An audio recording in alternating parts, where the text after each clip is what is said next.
Сәлеметсіздер ме? Сіздермен бірге мен Альбина. Менің YouTube каналыма қош келдіңіздер. Сіздермен мен бүгін керемет чак-чак рецептімен бөлісетін боламын. Ал сіздер ұмытпай лайк басып, комментарий қалдырып және де жақындарыңызбен бөлісуді ұмытпаңыздар. Олай болса кеттік.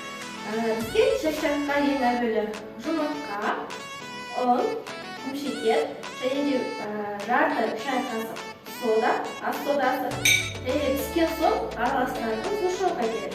Құйылатылған сүт. Менде өте аз мөлшерде жасалып жатыр, сондықтан мен бар жоғы.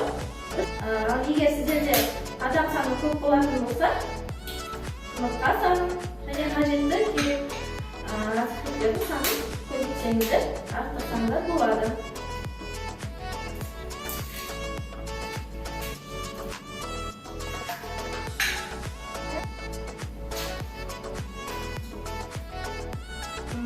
Жұмыртқамызға бірінші соданы және де бір ас қасық шекерді араластыратын боламыз.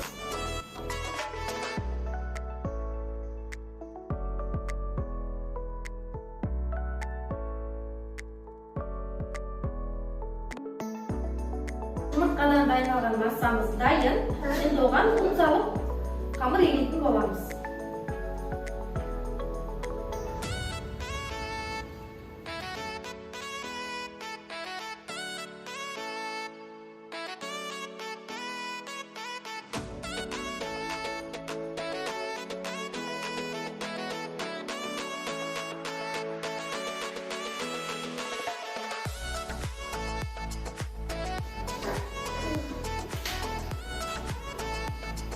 Енді кішкене қамырды демалдырып, 10-15 минутқа бетін жауып қоямыз.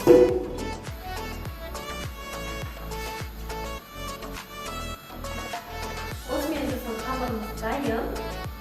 Бұл қамырды қатты жұқада етпейміз, немесе қатты қалыңда етпейміз. Орташа түрінде жайып шығамыз.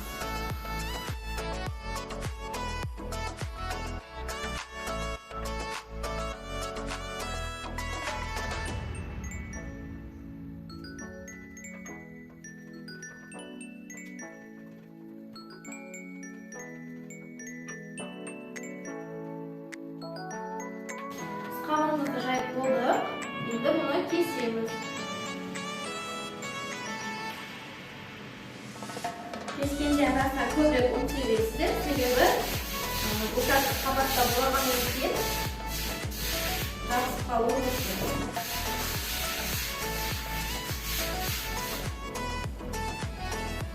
Чак-чактың қамырын қатты жұқа етіп жаюға болмайды, себебі қазір сушилкаға тастаған кезде піскеннен соң қатты езіліп, сақталып кетуі мүмкін.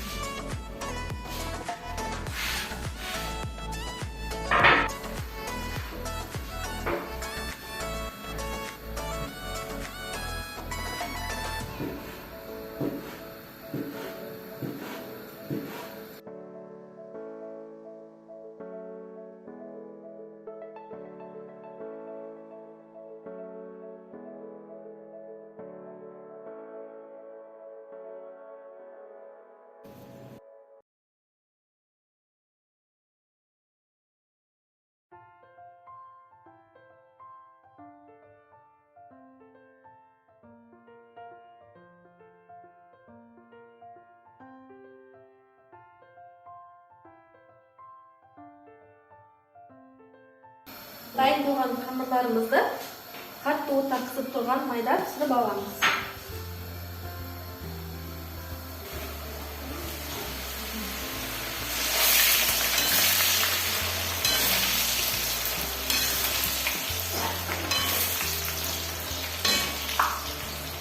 Қамырымызды қатты қызартпаймыз. Ыстық майда көп ұстамаймыз, себебі бұда жұмыртқа қосылғандықтан және құм шекер болғандықтан ол өте тез қызарады. Осылай салқын түсте сары болғанда осылай тез аламыз.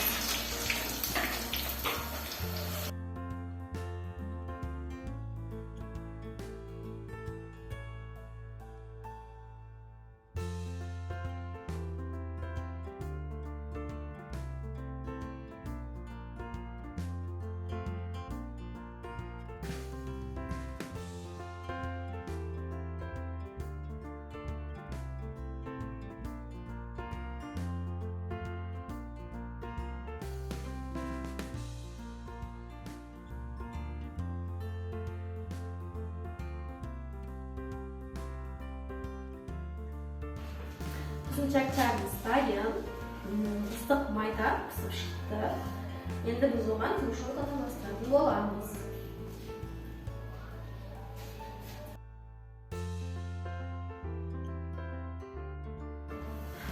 Чак-чакта еш уақытта қолмен араластыруға немесе қасықпен араластыруға болмайды. Себебі бұл өте жұмсақ әрі нәзік болғандықтан қатты сақталып майдаланып кетуі мүмкін. Өзінің формасын жоғалтып алады. Сондықтан да біз осылай керсенді сілкей отырып араластырамыз.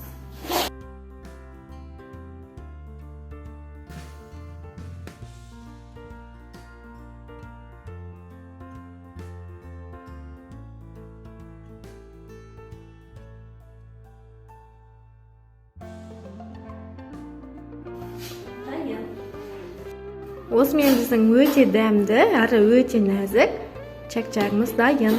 Астарыңыз дәмді болсын.